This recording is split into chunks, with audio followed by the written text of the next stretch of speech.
নতুন একটা কবর থেকে চিৎকারের আওয়াজ আসছে। কে চিৎকার করছে জানেন?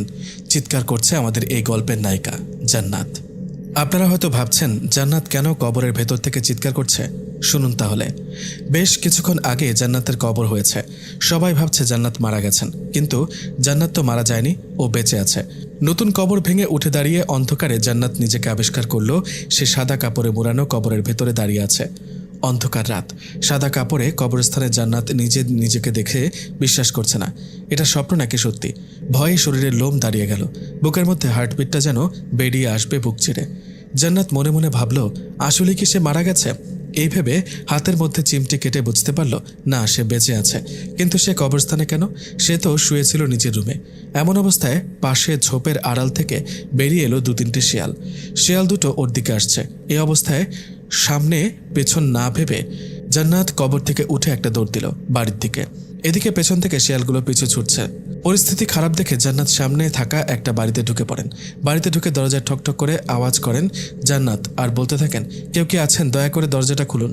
জান্নাতের ডাকে একজন মধ্যবয়স্ক মহিলা দরজা খুলে জান্নাতের দিকে তাকিয়ে প্রচণ্ড একটা চিৎকার দিয়ে জ্ঞান হারিয়ে পড়ে গেলেন।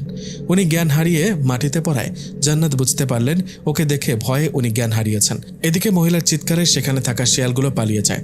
জান্নাত বুঝতে পারেন সেখানে আর থাকা ঠিক হবে না, তাই সে বাড়ির দিকে রওনা করেন। রাত 12টা কি একটা হবে। রাস্তায় একটা মানুষও নেই। জান্নাত একা একা হাঁটছে, কিন্তু মনে হচ্ছে কেউ ওকে ফলো করছে, কেউ আছে ওর পেছনে। জান্নাত আচমকা পেছনে ঘুরে তাকান। পেছনে ঘুরতেই সে কিছুই দেখতে পান না। মনের ভুল ভেবে আবারও হাঁটতে লাগলেন। এমনিতেই শরীরে পরানো সাদা কাফনের কাপড়। সবাই ভাবছে আমি মারা গেছি। এসব ভাবতে ভাবতে জান্নাত তার বাড়ির কাছে চলে আসলেন। বাড়ির কাছে আসতে জান্নাত বুঝতে পারলেন তার মা বাবা কান্না করছে। বাড়ির যুবতী মেয়েকে হারিয়ে কোনো মা বাবা ভালো থাকবে বলেন? অনেক টেনশন হচ্ছে জান্নাতের। সে কি করবে এখন? সবাই জানে ও মৃত, কিন্তু সে তো আসলে মরেনি। যা হবার হবে এই ভেবে বাড়ির ভেতরে গিয়ে জান্নাত ওর মাকে ডাক দিলেন। মা, ও মা, দরজা খোলো, আমি জান্নাত, তোমার মেয়ে। জান্নাতের ডাকে ওর মা কান্না থামিয়ে জান্নাতের বাবাকে বললেন, আমার মেয়ে আমাকে ডাকলো জান্নাতের বাবা, তুমি শুনতে পেরেছো কিছু? জান্নাতের মায়ের কথায় ওর বাবা বললেন, আমাদের মেয়ে আর ফিরে আসবে না, ও মারা গেছে, এটা হয়তো তোমার মনের ভুল। এদিকে ঠিক সেই সময় জান্নাত আবারও বলে উঠলেন, মা আমি জান্নাত, দরজা খোলো। দ্বিতীয়বার মেয়ের ডাক শুনে জান্নাতের মা বিছানা থেকে উঠে দরজা খুলে দিলেন। দরজা খুলতে ওর মা ভয়ে একটা চিৎকার দিয়ে জ্ঞান হারিয়ে মাটিতে পড়ে গেলেন। এদিকে তখনও বাড়িতে আত্মীয় স্বজনরা সবাই ছিলেন। জান্নাতের মায়ের চিৎকারে সবাই তাড়াহুড়ো করে দরজা খুলে বাইরে চলে আসলেন। বাইরে এসে সবাই দেখে সাদা কাফনে মোড়ানো জান্নাত দাঁড়িয়ে আছে। এটা কি করে হতে পারে? বেশ কিছুক্ষণ আগে যাকে মাটি দিয়ে আসা হলো সে কি করে বাড়িতে ফিরে আসলো? এদিকে অনেকে তখন ভয়ে ভূত ভূত বলে চিৎকার করতে লাগলো। সবার চিৎকারে আশেপাশের লোকজনও এসে জড়ো হলেন বাড়িতে। কি একটা অবস্থা! যাকে একটু আগে মাটি দিয়ে আসলেন সে আবার জীবিত হয়ে ফিরে আসলো কিভাবে? সবার মাঝে ভয় আর আতঙ্ক দেখে জান্নাত বলল, ভয় পাবেন না কেউ, আমি ভূত না, আমি জান্নাত, আর তোমরা সবাই ভুল ভাবছো, আমি মরিনি। জান্নাতের মুখে কথাটা শুনে ওর বাবা 1 পা 2 পা করে সামনে এগিয়ে এসে বললেন। জান্নাতের বাবা বলল, কি তুই মারা যাসনি? তুই কি আসলে জান্নাত নাকি মানুষ রূপে কোনো ভূত? বাবা আমি ভূত না, আমি তোমাদেরই জান্নাত, বিশ্বাস না হলে ছুঁয়ে দেখো আমাকে। আর আমি ভূত হলে কি সবার সামনে আসতাম? জান্নাতের কথায় ওর বাবা ভয়ে ভয়ে ওর হাত ছুঁয়ে কেঁদে ফেললেন আর বললেন, মা তুই মারা যাসনি, সত্যি বেঁচে আছিস। এই কে আছো? এদিকে আসো, জান্নাতকে ঘরে নাও। জান্নাতের বাবার কথায় 2-3 জন মহিলা এসে জান্নাতকে নিয়ে রুমে গেলেন। রুমে গিয়ে শরীর থেকে কাফনের কাপড় খুলে শরীর পরিষ্কার করে জামা পরিয়ে আবার সবার সামনে নিয়ে আসলেন। সবার সামনে এসে জান্নাত বললেন, বাবা আমার সাথে কেন এমনটা হলো? একবার ভাবো আমার মনের অবস্থাটা এখন কেমন। একটা জীবিত মানুষকে কিভাবে মাটি দিয়ে আসলো? মা বিশ্বাস কর, আমরা সবাই দেখেছি তোর নিঃশ্বাস চলছে না। একজন ডাক্তারকেও দেখিয়েছি, উনি বললেন তুই বেঁচে নেই, মারা গেছিস। কোনো মা বাবা কি চায় জীবিত সন্তানকে মাটি দিতে বল? আমিও বুঝছি না আমার সাথে কেন এমনটা হলো। আমি তো ঘুমিয়েছিলাম জানো বাবা, আমি ঘুমিয়ে একটা স্বপ্ন দেখছিলাম। আমি দেখলাম সুন্দর একজন যুবক আমার পাশে বসে কথা বলছে। সে আমাকে বলছে, জান্নাত তুমি হবে আমার বউ, আমাদের সংসার হবে। তারপর কি হলো? তারপর আর কিছু মনে নেই। আমার যখন ঘুম ভেঙে গেল তখন দেখলাম চারিদিকে অন্ধকার। আশেপাশে হাত দিয়ে বুঝতে পারলাম চারিদিকে মাটি। ভয়ে উঠে দাঁড়িয়ে উপরের দিকে ধাক্কা দিতেই মাটি সরে গেল, আর আমি বুঝতে পারলাম আমি সাদা কাফনে মুড়ানো কবরের ওপর দাঁড়িয়ে আছি। জান্নাতের মুখে কথাগুলো শুনে সেখানে থাকা সবাই অবাক। এরকম ঘটনাও কি হয়? মৃত মেয়েকে ফিরে পেয়ে সবাই জান্নাতকে জড়িয়ে ধরে কান্না করতে থাকে। ওদিকে ওর মায়ের জ্ঞান ফেরানো হয়। জ্ঞান ফিরতে ওর মা ও জান্নাতকে জড়িয়ে ধরে কান্নায় ভেঙে পড়ে। গভীর রাতে কান্নার আওয়াজ, মৃত জান্নাত ফিরে আসছে, এই খবরটা রাতের গ্রামের সবার মাঝে ছড়িয়ে পড়ে। যাই হোক, জান্নাতকে ফিরে পেয়ে সে রাতে আর কেউ ঘুমায়নি। পরের দিন সকালবেলা গ্রামের সবাই জড়ো হন জান্নাতকে দেখার জন্য। সবাই আসছে আর জান্নাতকে দেখছে। এভাবে সে দিনটা কেটে যায়। সেই রাতে খাবার সময় জান্নাতের বাবা বললেন, বিষয়টা কেমন হলো? জান্নাতের বিয়ে ঠিক করলাম। এই ঘটনাটা না ঘটলে আজকে জান্নাতের বিয়ে হতো। এখন কেমন হলো? জান্নাতের মা বলল, কেন? তুমি ছেলের বাবার সাথে কথা বলে দেখো, ওনাকে সব খুলে বলবে। ওনাকে বলবে জান্নাত মারা যায়নি, ফিরে এসেছে। দেখো, এতে যদি ওনারা বুঝে তাহলে জান্নাতের বিয়ে ওখানেই হবে। ঠিক আছে, দেখি কাল কথা বলে। এই বলে রাতের খাবার শেষে সবাই যার যার মতো শুয়ে পড়ে। জান্নাত রুমে এসে ঘুমিয়ে পড়েন। মধ্যরাত জান্নাতের হঠাৎ ঘুম ভেঙে যায় মশার কামড়ে। ঘুম ভাঙতে জান্নাত দেখেন সে তার রুমে নেই, সে শুয়ে আছে একটা বাঁশ ছাড়ে। বাঁশ ছাড়ে কিভাবে আসলো সে? জান্নাত প্রচণ্ড ভয় পেয়ে চিৎকার করতে থাকে। ওদিকে জান্নাতের মায়ের ঘুম ভেঙে যাওয়ায় তিনি জান্নাতের রুমে গিয়ে দেখেন জান্নাত রুমে নেই। জান্নাত রুমে নেই এই দেখে ওর মা চিৎকার করতে থাকেন। জান্নাতের মায়ের চিৎকারে ওর বাবা সহ আশেপাশে অনেকে জেগে দৌড়ে আসেন তাদের বাড়িতে। বাড়িতে আসতে জান্নাতের মা চিৎকার করে বলতে থাকেন, আমার মেয়ে নেই, জান্নাত ঘরে নেই, জান্নাত ঘরে নেই। এটা শুনে ওর বাবা সহ আশেপাশে সবাই লাইট হাতে খুঁজতে থাকে। সবাই ভাবছে গতরাতের মতো আবার কিছু হলো না তো, জান্নাতকে নিশ্চয়ই কবরস্থানে পাওয়া যাবে। এইভাবে দুইটা দল হয়ে একদল লাইট হাতে জান্নাতকে খুঁজতে যান কবরস্থানে, আরেক দল খুঁজতে যান বাঁশঝাড়ের দিকে। এদিকে জান্নাত বাঁশঝাড়ে, জান্নাত চিৎকার করছে। ওর চিৎকারে ওকে খুঁজতে আসা সবাই দৌড়ে এগিয়ে আসে ওর দিকে। সবাই দৌড়ে জান্নাতের কাছে আসে। জান্নাত সবাইকে দেখে জ্ঞান হারিয়ে ফেলেন। সেখানে থাকা সবাই জান্নাতকে ধরে তার বাড়িতে নিয়ে আসেন। বাড়িতে নিয়ে আসার পর সবাই জিজ্ঞেস করেন ও বাঁশঝাড়ে গেল কিভাবে। সবার কথার উত্তরে জান্নাত বলেন, আমি কিছু জানি না, আমি তো রুমে ঘুমিয়েছিলাম। হঠাৎ মশার কামড়ে ঘুম ভেঙে যাওয়ায় আমি দেখলাম বাঁশঝাড়ে শুয়ে আছি। জান্নাতের মুখে ঘটনাটা শোনার পর সবাই বলাবলি করে। বিষয়টা একদমই সাধারণ নয়। যাই হোক, বেশ কিছুক্ষণ পর আশেপাশে সবাই চলে যান। মেয়ের এমন অবস্থা দেখে জান্নাতের বাবা ও চাচা মিলে ঠিক করেন সকাল হলেই একজন কবিরাজের কাছে যাবেন। কথা মতো সকাল হতে জান্নাতের বাবা ও চাচা একজন কবিরাজকে নিয়ে আসেন তাদের বাড়িতে। কবিরাজ জান্নাতদের বাড়িতে এসে অবাক হয়ে তাদের বাড়িতে থাকা একটা আম গাছের দিকে তাকিয়ে থাকে। কবিরাজ এভাবে এক দৃষ্টিতে আম গাছের দিকে তাকিয়ে আছে। এটা দেখে জান্নাতের বাবা বলেন, জান্নাতের বাবা, কবিরাজ সাহেব কি হলো? এক দৃষ্টিতে ওদিকে কি দেখেন? জান্নাতের বাবার কথা কবিরাজ বলেন, চলেন ঘরে চলেন, তারপর সব বলছি। এ বলে কবিরাজ সাহেব সবাইকে নিয়ে রুমে যান। রুমে গিয়ে জান্নাতের বাবার জান্নাতের সাথে ঘটে যাওয়ার সব ঘটনা খুলে বলেন কবিরাজকে। কবিরাজ সব ঘটনা শুনে সবাইকে বলেন, শোনেন, আপনাদের বাড়িতে একটা জিন আছে। আমি যখন আপনাদের বাড়িতে আসলাম তখন সেই আম গাছের দিকে তাকিয়ে আমি ওই জিনটাকে দেখছিলাম। জান্নাতের বাবা বলল, কি বলেন, আমাদের বাড়িতে জিন আছে? কবিরাজ সাহেব সব খুলে বললেন তো জান্নাতের সাথে এমন এসব ঘটনা কেন হচ্ছে। জানি না কথাটা শুনে কিভাবে নেবেন, তবে এটাই সত্যি, সে জিনটা জান্নাতকে পছন্দ করে। সে চায় জান্নাতের অন্য কোথাও বিয়ে না হোক।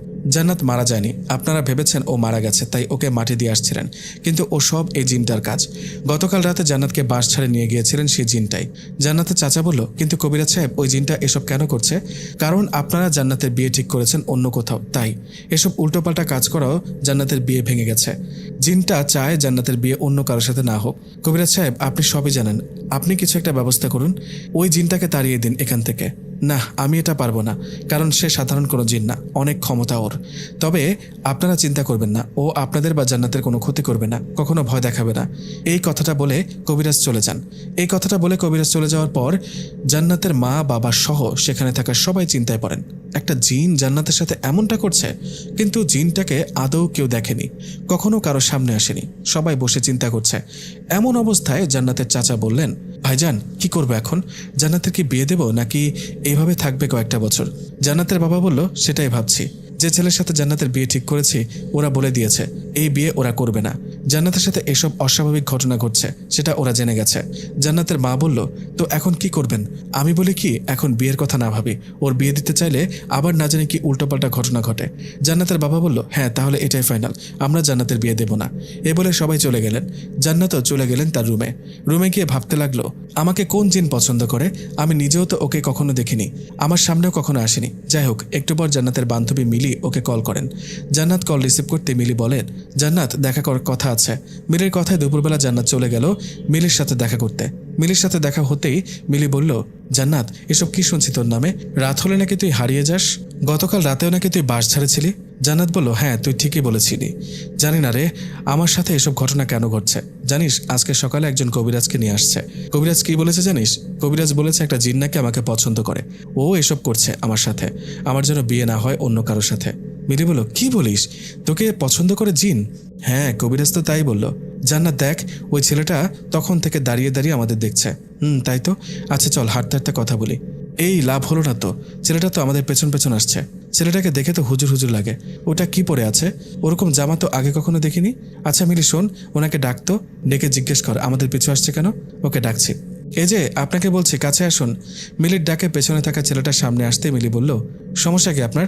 আপনি আমাদের ফলো করছেন, এখন আবার পেছন পেছন আসছেন, কিছু বলবেন কি? ছেলেটি বলল, হ্যাঁ অনেক কথা বলবো, তবে আপনার সাথে না, আপনার বান্ধবীর সাথে। ওর সাথে কিসের কথা? ও প্রেম করবে না। আমি প্রেম করতে চাইবো আপনাকে কে বলল? বলতে হবে না, ছেলেদের অভ্যাস আমাদের জানা আছে, পেছন পেছন ওরা এমনি এমনি আসে না।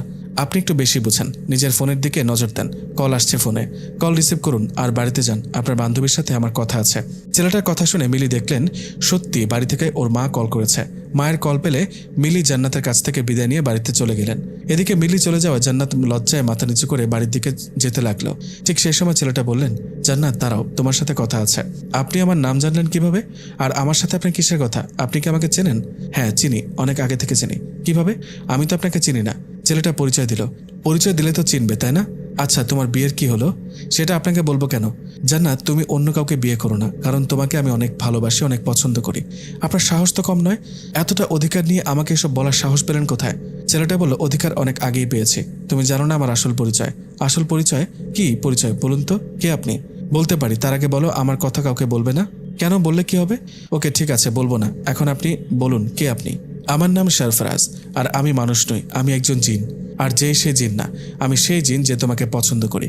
আমি সেই জিন যে কিনা তোমার অন্য কোথাও বিয়ে আটকাতে তোমাকে রাতের বেলা তুলে কখনো বাস ছাড়ে কখনো কবরস্থানে রেখে আসি। সরফরাজ জিনের মুখে কথাগুলো শুনে জান্নাত ওর দিকে তাকিয়ে একটা চিৎকার দিয়ে বাড়ির দিকে দৌড় দিলেন। এদিকে পেছন থেকে সরফরাজ জিন ডাকতে লাগলেন, জান্নাত দাঁড়াও, ভয় পেও না, দাঁড়াও। কিন্তু সরফরাজের কথা না শুনে পেছনে না তাকিয়ে এক দৌড়ে বাড়িতে চলে আসলেন জান্নাত। বাড়িতে আসার পর চিৎকার দিয়ে ওর মা বাবাকে ডাকতে লাগলো। জান্নাতের ডাকে ওর মা বাবা বাইরে আসতেই জান্নাত হাঁপাতে হাঁপাতে বললেন, মা আমি ওকে দেখেছি। জান্নাতের মা বলল, কাকে দেখেছিস, কার কথা বলছিস? আমি ওই জিনটাকে দেখেছি, যে জিনটা আমাকে পছন্দ করে। আমি মিলির সাথে দেখা করতে গিয়েছিলাম, সেখান থেকে বাড়িতে ফেরার পথে জিনটা এসেছিল। জান্নাতের বাবা বলল, আরে বলিস কি, ভয় পাস না মা, আমি দেখি কি করা যায়। জান্নাতের মা জান্নাতকে ঘরে নিয়ে যাও। হঠাৎ করে সরফরাজ জিনকে দেখে অনেক ভয় পেয়েছে জান্নাত। যদিও সরফরাজ মানুষের রূপে ছিল, কোনো ভয়ঙ্কর রূপে নয়। যাই হোক, জিনকে দেখে ভয় পাবার কারণে জান্নাতের শরীরে অনেক জ্বর আসে। এদিকে মেয়ের শরীরে জ্বর দেখে জান্নাতের বাবা একজন হুজুর নিয়ে আসেন। হুজুর বাড়িতে এসে জান্নাতকে ফুঁ দিয়ে দেন আর বলেন, আপনাদের মেয়ের সাথে তো জিন আছে। হ্যাঁ হুজুর, আমরা জানি, 2-3 দিন আগে একজন কবিরাজ নিয়ে আসছি, উনি বলেছেন। হ্যাঁ উনি ঠিক বলেছেন, জান্নাতকে একটা জিন পছন্দ করে, সে চায় আপনাদের মেয়েকে বিয়ে করতে। সেটা নিয়ে তো চিন্তায় আছি। হুজুর ওই জিনটার হাত থেকে বাঁচার কি কোনো উপায় আছে? হুজুর ও বলল, উপায় বলতে ওই জিনটা খুবই শক্তিশালী, কিন্তু একটা বিষয় আছে। সেটা কি জানেন? ওই জিনটা যতই জান্নাতকে ভালোবাসুক, যতই বিয়ে করতে চাক না কেন, জান্নাতের বয়স 20 বছর পূর্ণ না হলে ওকে বিয়ে করবে না। জান্নাতের মা বলল, তাই নাকি? কিন্তু জান্নাতের তো এখনও 20 বছর হয়নি, 20 বছর হতে এখনও 3 মাস বাকি। হ্যাঁ এই 3 মাসের সুযোগ, এই 3 মাসের মধ্যে জান্নাতের বিয়ে অন্য কোথাও দিতে পারলে দিন, নয়তো 20 বছর পূর্ণ হলে ওকে আর অন্য কোথাও বিয়ে দিতে পারবেন না। আমি আর বেশি কিছু করতে বা বলতে পারবো না, যেটা বললাম সেটা করতে পারলে করুন, এতে আপনাদেরই ভালো হবে। ঠিক আছে, আমি সবার সাথে কথা বলে দেখি। ঠিক আছে, তাহলে আমি চললাম, আসসালামু আলাইকুম। এই বলে হুজুর চলে যান। হুজুর চলে যাবার পর জান্নাতের মা বাবা চিন্তায় পড়েন। তাদের হাতে সময় আছে 3 মাস, যা করার 3 মাসের মধ্যে করতে হবে। যাই হোক, হুজুর জান্নাতকে ফু দেওয়ায় ওর শরীরে জ্বর কিছুটা কমে যায়। সেই রাতে জান্নাত ওর রুমে শুয়েছিলেন, ঘুম চলে আসবে এরকম একটা অবস্থা। ঠিক সেই সময় জান্নাতকে কেউ একজন সালাম দেয়। সালাম শুনে জান্নাত সেদিকে তাকিয়ে দেখেন সেখানে সরফরাজ জিন দাঁড়িয়ে আছে। জিনকে দেখে জান্নাত কিছু বলতে যাবে, ঠিক তখনই জিন বলল, দেখো আমার কথা শোনো, দয়া করে চিৎকার দিও না, আমি তোমার সাথে একটু কথা বলে চলে যাব, ভয় পেও না। জিনের কথায় জান্নাত মনের মধ্যে সাহস নিয়ে বলে উঠলেন, কি কথা? আপনি চলে যান, আপনাকে দেখে ভয় করছে। ভয় করছে কেন? আমাকে দেখতে কি ভয়ঙ্কর লাগে? আমি তো সুন্দর রূপে তোমার কাছে এসেছি, তাই না? ভয় পাও কেন? জানি না, আপনি একটা জিন, জিনকে দেখে ভয় পাবো না বলুন? আপনি চলে যান। তোমার জ্বর কি কমেছে? দেখি তো একটু। এ বলে জিন জান্নাতের দিকে এগিয়ে আসতে লাগলেন। ঠিক তখনই জান্নাত বললেন, দাঁড়ান, আর একটু এগোবেন না, আমার দিকে এগোলে কিন্তু চিৎকার দিব। তাই না? দাও, চিৎকার দাও। তুমি চিৎকার দিলে গলা দিয়ে আওয়াজ বেরোবে না। বিশ্বাস না হলে চিৎকার দিয়ে দেখো। জিনের কথা জান্নাত চিৎকার দিলেন। আরে ঠিকই তো, গলা দিয়ে আওয়াজ বেরোচ্ছে না কেন? এদিকে জান্নাতের এই অবস্থা দেখে জিন মুচকে একটা হাসি দিয়ে বললেন, বললাম না চিৎকার দিও না। এ বলে জিন এগিয়ে আসলেন জান্নাতের দিকে। এগিয়ে এসে জান্নাতের কপালে হাত বুলিয়ে দিলেন। জ্বরটা এখনো পুরোপুরি কমেনি। হা করো, এটা খাও। জান্নাত বলল, কি এটা? মিষ্টির মতো দেখতে, আমি খাবো না। নাও খাও বলছি, না খেলে তোমাকে নিয়ে উড়ে যাব। হা করো। ঠিক আছে দেন। জিন বলল, বাহ, এই তো লক্ষ্মী মেয়ের মতো খেয়ে ফেললে, এখন শুয়ে পড়ো। আর হ্যাঁ, আমি যে তোমার কাছে আসি এটা এখন থেকে আর কাউকে বলবে না। কেন বলবো না? বলবো। আপনি আমার কাছে কেন আসবেন? জিন বলল, ভালোবাসার টানে আসবো। ভালোবাসতে আসবে। জান্নাত, তোমার মা বাবা যতই তোমার বিয়ের কথা বলুক তুমি ভুলেও রাজি হবে না। আমি কিছু জানি না, মা বাবা যেটা করবে সেটাতে রাজি হব। আপনি এখন চলে যান, আমি ঘুমাবো। ওকে, চলে যাচ্ছি, তুমি ঘুমাও। যাবার আগে আবারও বলে যাচ্ছি, আমার কথা কাউকে বলবে না, আর অন্য কোথাও বিয়েতে রাজিও হবে না। এই কথাগুলো বলে জিন চলে যান। জিন চলে যাওয়ার বেশ কিছুক্ষণ পর জান্নাতও ঘুমিয়ে পড়ে। এভাবে কেটে যায় কয়েকটা দিন। কয়েকদিন পর জান্নাতের মামা জান্নাতের জন্য একটা ছেলে দেখেন, জান্নাতের বিয়ের জন্য। তো কথা মতো পরদিন সেই ছেলে জান্নাতদের বাড়িতে আসেন জান্নাতকে দেখার জন্য। দেখতে এসে ছেলেটা বসে আছেন। কিছুক্ষণ পর জান্নাত নাস্তা হাতে রুমে আসতেই ছেলেটা জান্নাতকে দেখে চিৎকার দিয়ে ওঠেন। চিৎকার দিয়ে ভয়ে কাঁপতে থাকেন। ছেলেটার এই অবস্থা দেখে জান্নাতের বাবা বলেন, কি হয়েছে বাবা, ভয় পেলে কেন? এভাবে ভয়ে কাঁপছো কেন? ঘটনা কি? কে ও? ওই যে ভয়ঙ্কর দেখতে, কে ও? ভয়ঙ্কর মানে? ও তো জান্নাত, আমার মেয়ে, যাকে তুমি দেখতে এসেছো। ওকে আমার সামনে থেকে যেতে বলেন। কি ভয়ঙ্কর সে? আরে বাবা, কি বলো? কোথায় ভয়ঙ্কর? আমার মেয়ে এত সুন্দর, তুমি বলছো ভয়ঙ্কর? আমরা তো ঠিকই দেখছি। জান্নাতের মামা বলল, হ্যাঁ আমরা তো ঠিকই দেখছি, কই ভয়ঙ্কর তো লাগছে না। আপনারা সবাই মিথ্যা বলছেন, আমি এখানে এক মুহূর্ত থাকবো না। এই কথাটা বলে ছেলেটা সেখান থেকে চলে গেলেন। ছেলেটা চলে যাওয়ার পর জান্নাতের মা বাবা সহ সেখানে থাকার সবাই নিজেদের মতো বলাবলি করতে লাগলো। এটা কি হলো? ছেলেটা এমন করলো কেন? পাগল নাকি? এমন অবস্থা জান্নাতের মা বলে উঠলেন, আচ্ছা ওই জিনটার কাজ না তো? জিনটার কাজ মানে? জান্নাতের মা বলল, জিনটার কাজ মানে ছেলেটা কেন এমন করলো জানো? আমরা তো জান্নাতকে দেখেছি ভালো, হয়তো সেই ছেলে জান্নাতকে দেখেছে ভয়ঙ্কর রূপে। সেই জিনটা হয়তো জান্নাতকে ভয়ঙ্কর রূপে দেখিয়েছে। সেই ছেলেটাকে যেন ছেলেটা ভয় পায় আর জান্নাতকে অপছন্দ করে চলে যায়। জান্নাতের বাবা বলল, হ্যাঁ এটা হতে পারে। কি ঝামেলা বললাম। এভাবে ছেলে পক্ষ চলে গেলে জান্নাতের বিয়ে তো হবে না। আমাদের হাতেও তো বেশি সময় নেই, 3 মাস সময় আছে। জান্নাতের মামা বলল, দুলাভাই আপনি চিন্তা করবেন না, আমি এরপর জান্নাতের জন্য কোনো ছেলেকে নিয়ে আসলে কবিরাজ সাথে করে নিয়ে আসবো। কবিরাজ বসে থাকবে, তখন ছেলেটা দেখবে জান্নাতকে। যদি পছন্দ হয় তাহলে তাড়াতাড়ি সেই ছেলের সাথে জান্নাতের বিয়ে দেব। কি বলেন? হ্যাঁ ঠিক আছে। জান্নাতের বাবার কথায় ওর মামা চলে গেলেন। এভাবে বিকেল গড়িয়ে সন্ধ্যা, আর সন্ধ্যা গড়িয়ে রাত হলো। সেই রাতে সরফরাজ জিন জান্নাতের কাছে আসলেন। এসে বললেন, জান্নাত আপনি আপনি আবার কেন আসছেন? কেন, আসতে মানা নাকি? কেমন আছো তুমি? জানি না। মন খারাপ কেন? তোমার বিয়ে ভেঙে গেছে সেজন্য? ওই হাসবেন না। আপনি আসলে সত্যি ওই ছেলেকে ভয় দেখিয়েছেন? হ্যাঁ, দেখাবো না? ও তোমার আসল চেহারা দেখলে পছন্দ করতো আর বিয়ে করতো। আমি থাকতে তোমাকে অন্য কেউ বিয়ে করবে, তাই তোমাকে ভয়ঙ্কর রূপে দেখিয়েছে ওই ছেলেটাকে। এটা আমারই কাজ। কেন এমনটা করেছেন কেন?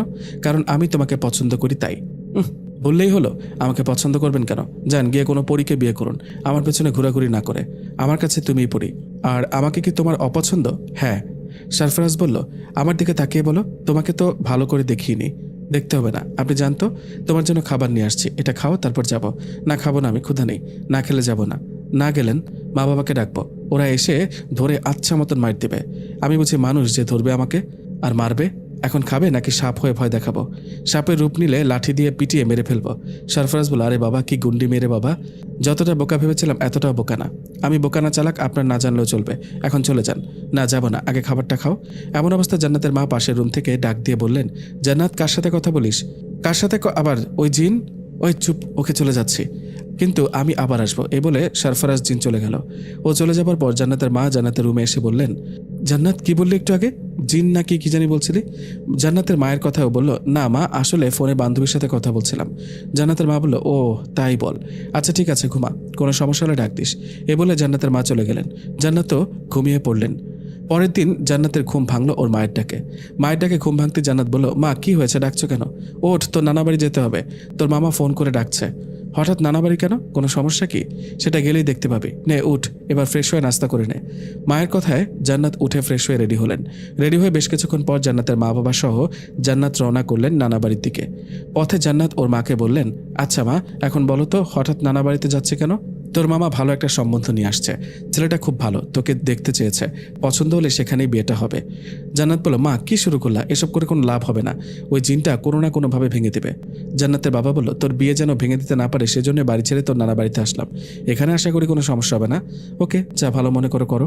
কথা বলতে বলতে জান্নাত ও ওর মা বাবা নানা বাড়িতে চলে আসলেন। সেখানে আসার পর সেই বিকেলে জান্নাতকে দেখার জন্য একটা ছেলে আসলেন। আগেরবারের মতো যেন সরফরাজ জিন কোনো সমস্যা করতে না পারে সেই জন্য জান্নাতের মামা ও বাবা মিলে একজন কবিরাজকে বসিয়ে রেখেছেন। কবিরাজ পাশে বসা, ছেলেটাও তার সাথে আসা। সবাই জান্নাতকে দেখলেন আর পছন্দ করলেন। জান্নাতকে পছন্দ হওয়ায় সবাই মিলে তাদের বিয়ে ঠিক করলেন। দুদিন পর তাদের বিয়ে। যাই হোক, জান্নাত বিয়ে পাকাপোক্ত করে সবাই চলে গেলেন। বিয়েটা নানা বাড়িতেই হবে, তাই 2-3 দিন এখানে থাকতে হবে। যাই হোক, রাতে সবাই খাওয়া দাওয়া শেষে মামাতো বোনের সাথে শুয়ে পড়েন জান্নাত। শুয়ে পড়ার জন্য মামাতো বোন জান্নাতকে বললেন। মামাতো বোন বলল, আচ্ছা আপু, শুনলাম তোকে নাকি একটা জিন পছন্দ করে। হ্যাঁ তো মানে, তাহলে ওকে কেন বিয়ে করছো না? আমি হলে তো আনন্দে জিনটাকে বিয়ে করতাম। আহ, জিন কত সুন্দর, তাই না? তুই দেখেছিস জিনকে? যখন ধরে ঘাড় মটকাবে তখন বুঝবি। ঘাড় মটকালে মটকাবে। আপু শোনো না, ওই জিনটার সাথে আমাকে কথা বলিয়ে দাও না, আমি জিনের সাথে প্রেম করব। খুব বার বেড়ে গেছিস তুই। ঘুমাবি নাকি মামিকে ডাকবো? ওকে, ঘুমালাম, শুভরাত্রি। এই বলে মামাতো বোন ঘুমিয়ে গেলেন। জান্নাতে ঘুমাবে এরকম একটা অবস্থায় সরফরাজ জিন জান্নাতের কাছে আসলেন। জিনকে দেখে জান্নাত বললেন, আরে আপনি এখানেও আসছেন, প্লিজ চলে যান। দেখুন মামাতো বোন পাশে ঘুমাচ্ছে, ও জেগে গেলে সমস্যা হবে। সরফরাজ বলল, কি হলো জান, এভাবে তাকিয়ে আছেন কেন? কিছু বলুন। তুমি বিয়েতে রাজি হলে কেন? রাজি হব না তো কি করব? মা বাবা বিয়ে দিতে চাইলে না করবো নাকি? তোমার বিয়ে হলে আমার কি হবে? আমি কি জানি। জান্নাত, আর কতবার বলবো আমি তোমাকে পছন্দ করি, আমি তোমাকে বিয়ে করব, কিন্তু আপনি একটা জিন, আপনাকে কিভাবে বিয়ে করব? কেউ কি মেনে নেবে নাকি? তুমি রাজি হলে মেনে নেবে, একবার বলো রাজি। এখন বলে লাভ নেই, আমার বিয়ে ঠিক হয়েছে, 2 দিন পর আমার বিয়ে।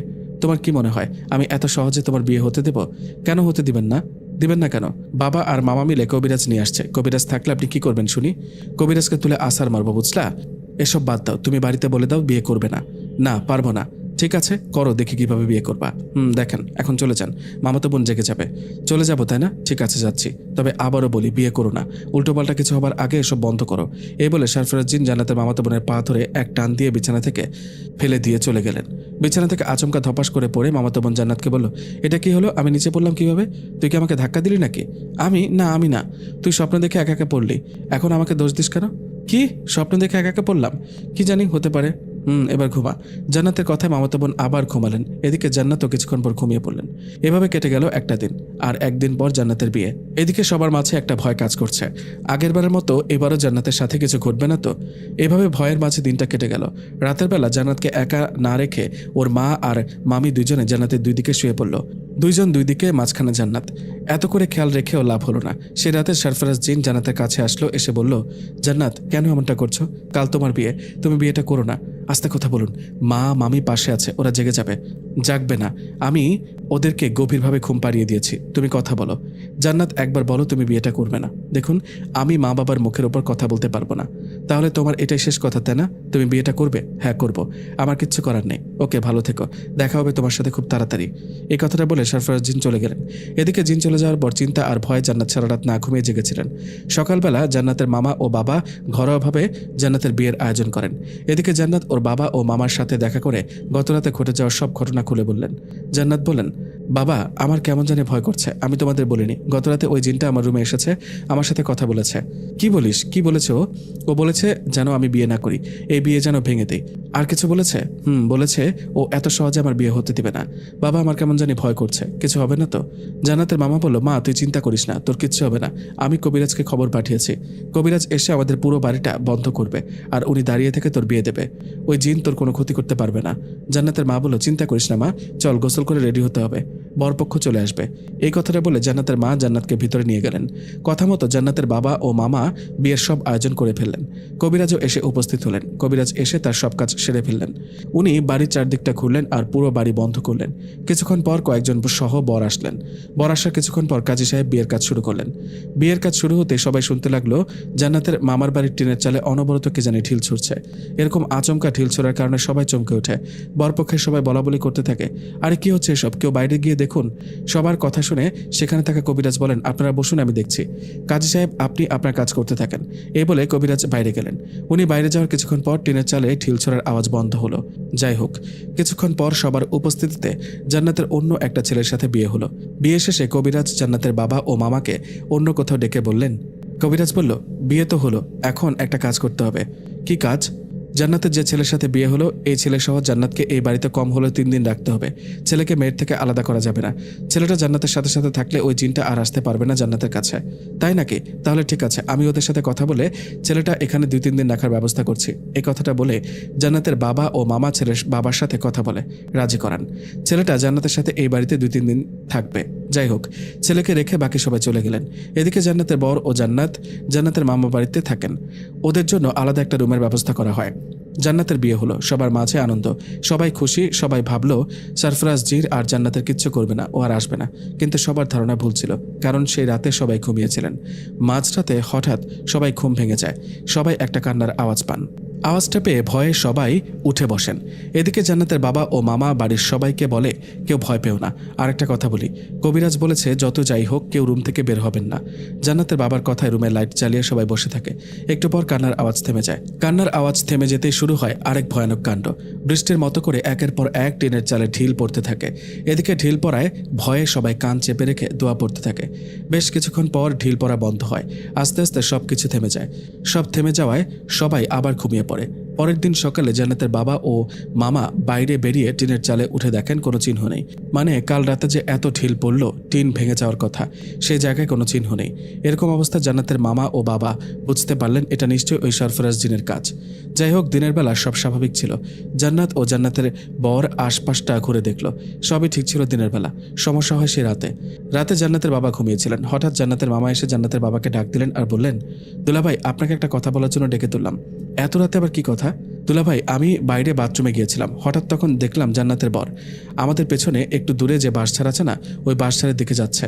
হ্যাঁ, যেতেই পারে, হয়তো হাঁটাহাঁটি করছে।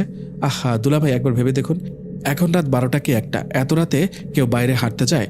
আর হাঁটতে বের হলে কি বাঁশঝাড়ে হাঁটতে যাবে নাকি? জান্নাতের বাবা বলল, হ্যাঁ ঠিকই তো, তা এখন কি করব সেটা বলো। বিষয়টা সন্দেহজনক। আমি গতকাল রাতেও দেখেছি আমাদের জামাই জান্নাতের বর বাইরে যায়।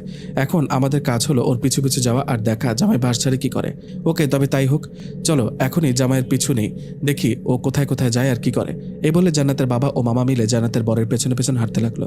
নিশিরাত খুব সাবধানে জান্নাতের বাবা ও মামা জান্নাতের বরের পেছন পেছন যাচ্ছে। পেছন পেছন যেতে যেতে একসময় জান্নাতের বাবা ও মামা থেমে যায়। তারা দুজনে একটু দূর থেকে খেয়াল করে জান্নাতের বর বাঁশ ছাড়ে একটা জায়গায় থেমে গেল আর বসে পড়ল। তারা দুজন আরও খেয়াল করে জান্নাতের বরের পাশে আরও 3টি কালো কুচকুচে ছায়ার মতো কি যেন বসে আছে, আর তারা 4জনই কি যেন খাচ্ছে। সে রাতের বেলা 3টা কালো কুচকুচে অবয়বের সাথে জান্নাতের বর কি করে কি খায়, এই ভেবে জান্নাতের মামা সাথে নিয়ে আসা লাইটটা সেদিকে মারে। লাইটটা মারতেই জান্নাতের মামা ও বাবা দেখেন সেখানে থাকা 4জন কাঁচা মাছ ও একটা আস্ত ছাগলের কাঁচা মাংস চিবিয়ে খাচ্ছে। এদিকে জান্নাতের বর ও 3টা অবয়বের দিকে লাইট মারতেই তারা 4জনই মুহূর্তে শিয়ালের রূপ ধারণ করে। চোখের সামনে নিজের মেয়ের জামাইকে শিয়ালের রূপ ধারণ করতে দেখে জান্নাতের বাবা একটা চিৎকার দেন। ঠিক তখনই সেখানে থাকা শিয়ালগুলো রাগে গড়গড় করতে করতে এগিয়ে আসতে শুরু করে। এই দেখে জান্নাতের মামা ও বাবা বাড়ির দিকে দৌড় দেন। দৌড়াতে দৌড়াতে দুজনেই একটু পর বাড়িতে আসেন। বাড়িতে এসে হাঁপাতে হাঁপাতে জান্নাতের বাবা জান্নাতের মাকে ডাকতে থাকেন। জান্নাতের বাবা ও মামার ডাকে জান্নাতের মা দরজা খুলে জিজ্ঞেস করেন, এই কি হয়েছে, তোমরা দুজনে এত রাতে কোথা থেকে আসলে? এভাবে হাঁপাচ্ছ কেন? কোথায় গিয়েছিলে বলো? আর বলো না জান্নাতের মা, এটা আমি কি দেখলাম। আরে কি হয়েছে বলবেন তো? কান্না করছেন কেন? অনেক আশা নিয়ে মেয়েটাকে বিয়ে দিলাম, ভেবেছিলাম জান্নাতের বিয়ে হলে সব ঠিক হয়ে যাবে, কিন্তু কিচ্ছু ঠিক হলো না জান্নাতের মা। জানো কি হয়েছে? আমাদের জামাই জান্নাতের বর নাকি রোজ গভীর রাতে বাইরে বাঁশঝাড়ের দিকে যায়। তাই তোমার ভাই আর আমি আজকে কিছুক্ষণ আগে জামাইয়ের পিছু নিয়ে বাঁশঝাড়ের দিকে গিয়ে দেখি জান্নাতের বর আমাদের জামাই 3টা কালো কুচকুচে অবয়বের সাথে বসে কাঁচা মাংস খাচ্ছে। সব থেকে ভয়ের বিষয় হলো আমরা তখন লাইট মারতেই আমাদের চোখের সামনে জান্নাতের বর শিয়ালের রূপ ধারণ করলেন। কি বলছো তোমরা? জামাই শিয়ালের রূপ নিল? জান্নাতের মামা বলল, আপা দুলাভাই ঠিকই বলেছে, আমরা জান্নাতের বিয়ে কার সাথে দিলাম? জামাইকে আসলে কোনো মানুষ নাকি জিন? জান্নাতের মামা ও বাবার কথায় জান্নাতের মা এক দৌড়ে রুমে গেলেন আর জানালার ফাঁক দিয়ে জান্নাতের রুমের দিকে তাকিয়ে শান্তির নিঃশ্বাস ফেলে বলে উঠলেন, ওই জান্নাতের বাপ, কই আমাদের জামাই তো রুমেই আছে, ঘুমাচ্ছে। তোমরা দুজন কাকে দেখেছো? কি জামাই রুমে ঘুমাচ্ছে? বলে উঠলো জান্নাতের বাবা ও মামা। জান্নাতের মায়ের কথা তারা দুজন গিয়ে জানালার ফাঁক দিয়ে দেখলেন, আরে ঠিকই তো, জান্নাত ও জামাই তো রুমে আছে, তাহলে আমরা কাকে দেখলাম? কার পেছন পেছন বাস ছেড়ে গেলাম? না, আমাদের তো এত বড় ভুল হতে পারে না। জান্নাতের বর রুমে ঘুমাচ্ছে। এই দৃশ্য দেখে নিজের চোখকে যেন বিশ্বাস করতে পারছে না। এদিকে জান্নাতের মামা ও বাবাকে চিন্তিত দেখে জান্নাতের মা বললেন, চিন্তা করো না, তোমরা মনে হয় ভুল দেখেছ। আসো রুমে আসো, শুয়ে পড়ো, কাল সকালে এসব নিয়ে ভাবা যাবে, কথা বলা যাবে। জান্নাতের মায়ের কথা জান্নাতের মামা ও বাবা রুমে গিয়ে চিন্তায় ঘুমিয়ে পড়লেন। জান্নাতের মামা ও বাবা চিন্তায় ঘুমিয়ে পড়ার পর পরের দিন সকালে জান্নাত ও তার বর নাস্তা করার সময় জান্নাতের বাবা জান্নাতের বরকে উদ্দেশ্য করে বললেন, জামাই তোমাকে একটা কথা বলি। কি কথা বাবা? গতকাল রাতে তুমি কি কোথাও গিয়েছিলে? না বাবা, কোথাও তো যাইনি, আমি তো ঘরেই ছিলাম। হ্যাঁ বাবা, ও তো আমার সাথেই ছিল, কোথাও যায়নি, জান্নাত বলল। জান্নাতের মামা বলল, আসলে কাল রাতে আমিও দুলাভাই জামাইকে বাঁশঝাড়ের দিকে যেতে দেখেছি। জান্নাতের বর বলল, মামা জানি না আপনারা কাকে দেখেছেন, আমি তো রুমে ছিলাম, আপনাদের হয়তো কোথাও ভুল হচ্ছে। হ্যাঁ হতে পারে, তোমরা খাও বাবা। এই বলে আর কথা না বাড়িয়ে জান্নাতের মামা ও বাবা নাস্তার টেবিল থেকে উঠে বাইরে গেলেন। বাইরে গিয়ে জান্নাতের মামা বললেন, দুলাভাই জামাইকে তো জিজ্ঞেস করলাম, কাল রাতে জামাই বাইরে যায়নি, তাহলে আমরা কাকে দেখলাম? শোনো, আমার কেমন জানি সন্দেহ হচ্ছে। হ্যাঁ দুলাভাই, আমারও কেমন যেন লাগছে। দুলাভাই বলছিলাম কি, একটা কাজ করি, আমার পরিচিত একটা কবিরাজ আছে, চলো ওখানে গিয়ে ওনাকে নিয়ে আসি। ওই কবিরাজের সাথে জিন থাকে, কবিরাজ জিনের মাধ্যমে সংবাদ নিয়ে সব বলতে পারে। জান্নাতের বাবা বলল, ঠিক আছে তাই করি, চলো এখনই গিয়ে নিয়ে আসি। এই কথাটা বলে বাড়িতে আর দেরি না করে দুজনে সেই কবিরাজকে নিয়ে আসলেন। কবিরাজ বাড়িতে আসে জান্নাতের মা, মামি ও জান্নাত এরা সবাই জিজ্ঞেস করতে লাগলো, হঠাৎ কবিরাজ কেন? ওদের কথা জান্নাতের বাবা বললেন, কবিরাজ নিয়ে আসছি, দরকার আছে। মা জান্নাত, তুই জামাইকে নিয়ে ঘরে যা। জান্নাতের বাবার কথা জান্নাত ওর বরকে নিয়ে রুমে গেলেন। এদিকে কবিরাজ জান্নাতের মামা ও বাবার মুখে আগের সব ঘটনা শুনলেন। সব শুনে কবিরাজ তাদের বাড়ির চারিদিকে ঘুরে দেখলেন। বাড়ির চারিদিকে ঘুরে কবিরাজ অবাক হয়ে দাঁড়িয়ে রইলেন। এদিকে কবিরাজকে অবাক দেখে জান্নাতের মামা বললেন, কবিরাজ সাহেব আপনাকে অবাক লাগছে, কিছু কি হয়েছে বলুন, কোনো সমস্যা হলে? কবিরাজ বলল, সমস্যা মানে অনেক বড় সমস্যা। আমি ভেবেছি আসল রহস্য জানার পর আপনারা সহ্য করবেন কিভাবে, মেনে নিতে পারবেন তো? কি এমন কথা? কবিরাজ সাহেব সব খুলে বলুন তো।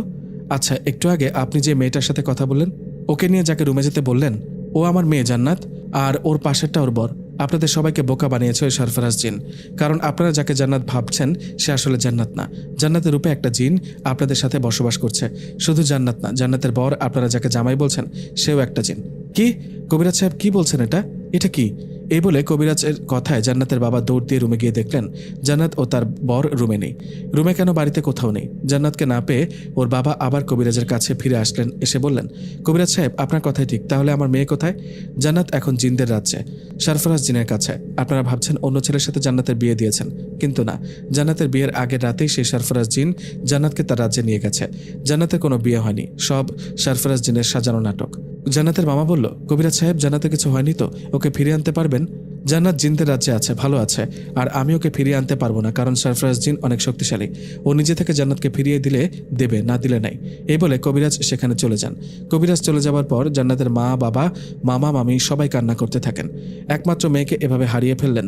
জান্নাত জিনের রাজ্যে এটা কোনোভাবেই মানতে পারছে না। জান্নাতের বাবা ও মামা আরও কয়েকজন হুজুর কবিরাজের কাছে গিয়েছেন। সবাই ওই একই কথা বলেন। সবাই বলছেন সরফরাজ জিন অনেক শক্তিশালী, ওর সাথে আমরা লাগতে যাব না। সবাই এটাও বলেন জিন খারাপ না, ও ভালো। আপনাদের মেয়েকে সময় হলে বাড়িতে নিয়ে আসবে। কি আর করার, হুজুর কবিরাজের কথা শুনে জান্নাতের মা, বাবা আশা ছেড়ে দেন।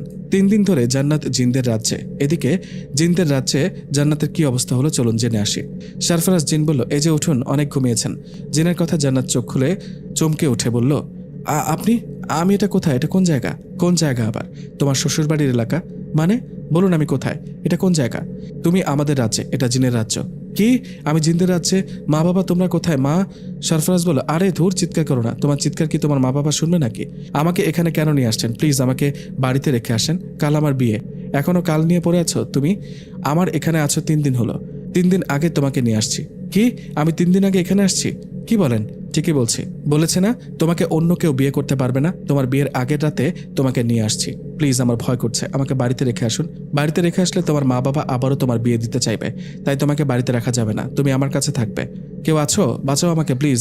সরফরাজ বলল, পাগলি করে কি? কে আছে তোমাকে বাঁচাবে? আর আমি কি তোমাকে কষ্ট দিচ্ছি বা মারছি? না সরফরাজ, তাহলে চিৎকার করছো কেন? আমি তোমাকে পছন্দ করি, এটা তো জানো। তোমার কোনো ক্ষতি করবো না, বুঝলা? তাই চিৎকার না করে আমার রাজ্যে ঘুরে দেখো, ভালো লাগবে। না, পারবো না। আমাকে বাড়িতে রেখে আসো। রেখে আসবো 3 মাস পর। কেন 3 মাস পর কেন? এই 3 মাস কি আমি এখানে থাকবো? হ্যাঁ, এখানে থাকবে। 3 মাস পর তোমার বয়স 20 বছর পূর্ণ হবে। 20 হলে তোমাকে আমি বিয়ে করতে পারবো, তাই 3 মাস এখানে থাকতে হবে। দেখুন, আমার মা বাবা অনেক চিন্তা করবে। 3 মাস আমি এখানে থাকলে ওনারা তো আমাকে খুঁজতে খুঁজতে পাগল হয়ে যাবে।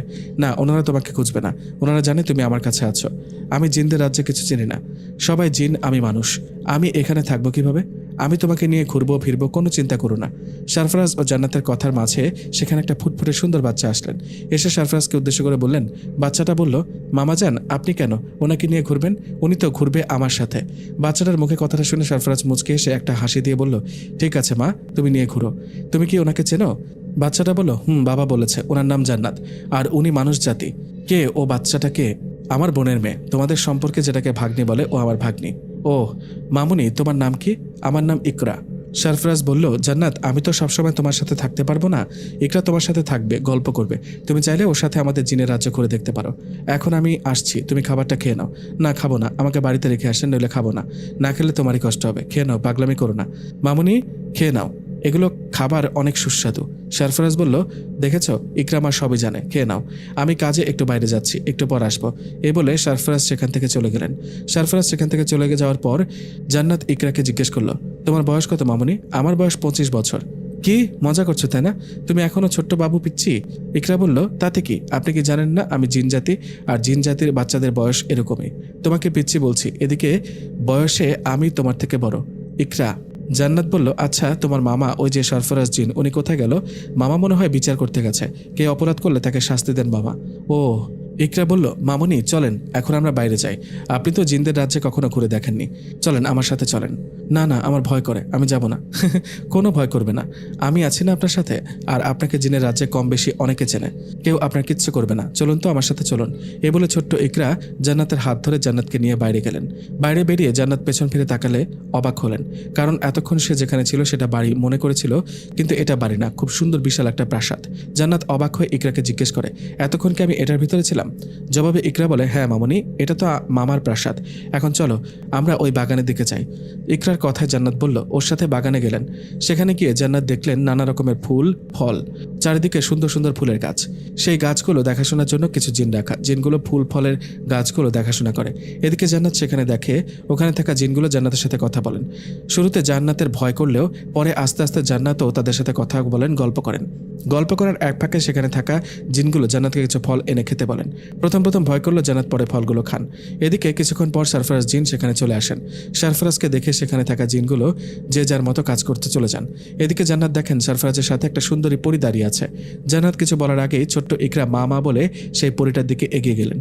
এদিকে পরীটা এগিয়ে এসে ইকরাকে কোলে নিয়ে বলল জান্নাতকে উদ্দেশ্য করে, কেমন আছো জান্নাত? আমি ইকরার মা, সরফরাজ আমার ভাই। পরীর কথা জান্নাত উত্তর দিলেন। তাদের মাঝে কিছুক্ষণ কথোপকথন হলো। কথা শেষে পরী ইকরাকে নিয়ে চলে গেলেন। এদিকে ওরা চলে যাবার পর সরফরাজ জান্নাতকে বললেন, কি কেমন লাগছে আমাদের জিনের রাজ্য? আপনাকে বলবো কেন, গুন্ডা কোথাকার। গুন্ডা? কে গুন্ডা? আমি আবার কি করলাম? গুন্ডা না তো কি, কার বিচার করতে গিয়েছিলেন শুনি? হো, এই কথা বিচার করলে বুঝি গুন্ডা হয়? তা নয় তো কি। এই বোকা, আমার সম্পর্কে এখনো কিছুই জানো না। আমি এই জিনদের রাজ্যের সকল জিনের সর্দার। কেউ কোনো অপরাধ করলে তাকে আমাদের নিয়ম মোতাবেক শাস্তি দেই। ও, আমি ভাবছি অন্যায়ভাবে কারো বিচার করলেন। সবসময় তো শুধু ভুল বুঝে গেলা, কখনো কি আমাকে নিয়ে ভেবেছ? জিন বলে কি আমাকে ভালোবাসতে পারো না? আচ্ছা বাদ দাও, চলো প্রাসাদে চলো। এই বলে সরফরাজ জান্নাতকে নিয়ে প্রাসাদের দিকে যেতে থাকেন। তখন জান্নাত সরফরাজকে বলেন, আচ্ছা একটা কথা বলি। বলো। আমি আজকে জিনদের রাজ্যে আসলাম, কিন্তু আমার কোনো জানি মনে হয় আমি এর আগেও এখানে এসেছি। এইসব জায়গা কেন জানি চেনা চেনা লাগে। তাই নাকি? চেনা চেনা লাগতেই পারে, কারণ আছে, সময় হলে জানতে পারবা। এখন চলো। আমি বাড়ি যাব কবে? আর 2 মাস বাকি, 2 মাস পর যাবে। এই কথাটা বলে সরফরাজ জান্নাতকে নিয়ে প্রাসাদের ভেতরে চলে গেলেন। সেখানে যাবার পর জান্নাত সরফরাজকে বললেন, আচ্ছা একটা কথা বলি। জি, কি কথা বলো? একটা খুব মিষ্টি দেখতে, ও কি আর আসবে না আমার কাছে? ওর মা তো ওকে নিয়ে চলে গেল। হ্যাঁ আসবে, ওর মায়ের সাথে গেছে, তাতে কি হয়েছে? তোমার কি ওকে ভালো লাগে? ভালো লাগবে না? কত কিউট সুন্দর একটা মেয়ে। ইকরা বড় হলে সুন্দর পরী হবে। বলছিলাম আমি তো একাই থাকি, ইকরা যদি আমার সাথে থাকতো ভালো হতো, ওকে নিয়ে থাকতাম। ওহো, ওকে ঠিক আছে, তুমি ইকরার সাথে থাকবে। একটু পর ইকরা চলে আসবে। এই কথাটা বলে সরফরাজ বাইরে গেলেন। সরফরাজ বাইরে যাওয়ার কিছুক্ষণ পর ছোট্ট ইকরা সেখানে চলে আসলেন। ইকরাকে দেখে জান্নাত দৌড়ে গিয়ে ইকরাকে কোলে নিয়ে বললেন, কেমন আছো মা? তুমি আমাকে ছেড়ে কোথাও যেও না, আমার সাথে সাথে সব সময় থাকবা। ঠিক আছে মামুনি, সব সময় থাকবো। এখন তুমি খাবার খেয়ে ঘুমিয়ে পড়ো, তোমার তো ঘুমের দরকার। ইকরার কথায় জান্নাত নিজে খাবার খেলেন, ইকরাকেও খাবার খাইয়ে দিলেন। খাওয়া শেষে জান্নাত ঘুমিয়ে পড়লেন। ঘুমের মাঝে জান্নাত স্বপ্নে তার মা বাবাকে দেখলেন। জান্নাত দেখলেন তার মা বাবা তার জন্য কান্না করছে, জান্নাতকে ডাকছে। এই দৃশ্য দেখে জান্নাত চিৎকার দিয়ে ঘুম থেকে উঠায় সরফরাজ জান্নাতকে বলেন, জান্নাত কি হলো, চিৎকার দিলে কেন? ভয় পেয়েছো নাকি? না, মা বাবাকে স্বপ্নে দেখেছি। মা বাবা আমাকে ডাকছে, আমার জন্য কান্না করছে। আমি আপনাকে একটা অনুরোধ করব, শুনবেন? অনুরোধ করতে হবে না, এমনি বলো, কি বলবে? মা বাবার কাছে যেতে চাও? হ্যাঁ, কিন্তু তোমার তো এখনও 1 মাস বাকি, আরও 1 মাস থাকতে হবে। আমি বাড়িতে থাকবো না, আপনাকে কথা দিলাম। বাড়িতে গিয়ে মা বাবাকে দেখে একটু কথা বলে চলে আসবো। সত্যি তো? হ্যাঁ সত্যি।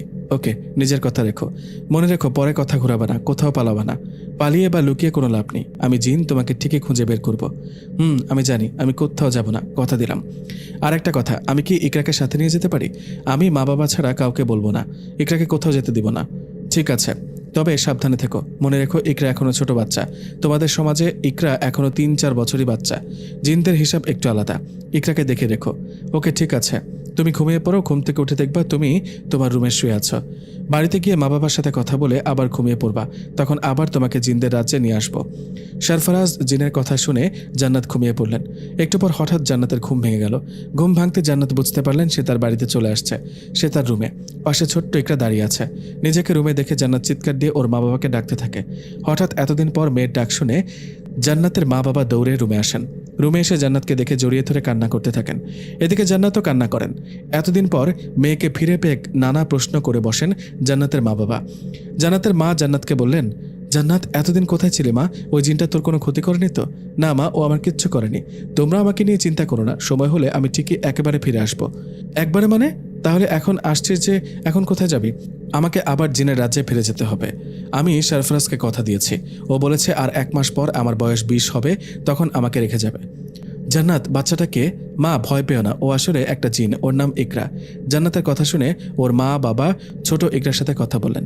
এদিকে বেশ কিছুক্ষণ পর জান্নাত বলল, মা বাবা আমাকে এখন ফিরতে হবে, তোমরা আমার জন্য চিন্তা করো না, 1 মাস পর আমি ফিরে আসব। জান্নাতের কথায় ওর মা বাবা জান্নাতকে যেতে দিতে রাজি হচ্ছিল না। জান্নাতের বাবা জান্নাতকে বললেন, না তোকে যেতে দিব না, আমি দেখি এই জিন তোকে কিভাবে নিয়ে যায়। না বাবা, পাগলামি করো না, আমার ভালো চাইলে যেতে দাও। তোমরা এখন বাইরে যাও, আবার 1 মাস পর দেখা হবে। জান্নাতের কথায় ওর মা বাবা বাইরে গেলেন। ওনারা বাইরে যাওয়ার পর জান্নাত ঘুমিয়ে পড়লেন। ঘুমিয়ে পড়ার পর জান্নাত ঠিকই আবারও জিনদের রাজ্যে ফিরে আসলেন। মা বাবাকে ছেড়ে জিনদের রাজ্যে ফিরে আসায় জান্নাত মন খারাপ করে বসে রইলেন। এদিকে জান্নাতের মন খারাপ দেখে ছোট্ট ইকরা বলল, মামুনি, মন খারাপ কেন তোমার? মা বাবাকে ছেড়ে আসছো তাই না? হ্যাঁ মা। আচ্ছা মামুনি, তুমি সরফরাজ মামাকে দেখতে পারো না কেন? মামাকে বিয়ে করতে রাজি হও না কেন? তুমি জানো মামাকে অনেক পরি পছন্দ করে বিয়ে করতে চায়, কিন্তু মামা শুধু তোমাকেই ভালোবাসে, বিয়ে করতে চায়। তোমার মামা তো জিন, আর আমরা মানুষ, মানুষ হয়ে জিনকে কিভাবে বিয়ে করি বলো? ইকরা ও জান্নাতের মাঝে কথা হওয়ার সময় সেখানে একজন জিন আসলেন। এসে জান্নাতকে সালাম দিয়ে বললেন, রানীমা চলুন, সরফরাজ সর্দার জিন আপনাকে নিয়ে যেতে বলেছে। জিনটার কথা জান্নাত বললেন, কোথায় যাব আমি? সালিশে। সর্দার জিন বৈঠকে বসে আছে। উনি তো আমাদের সর্দার, উনি সকল জিনের কারো সমস্যা থাকলে সমাধান করার চেষ্টা করেন, কেউ অপরাধ করলে বিচার করেন।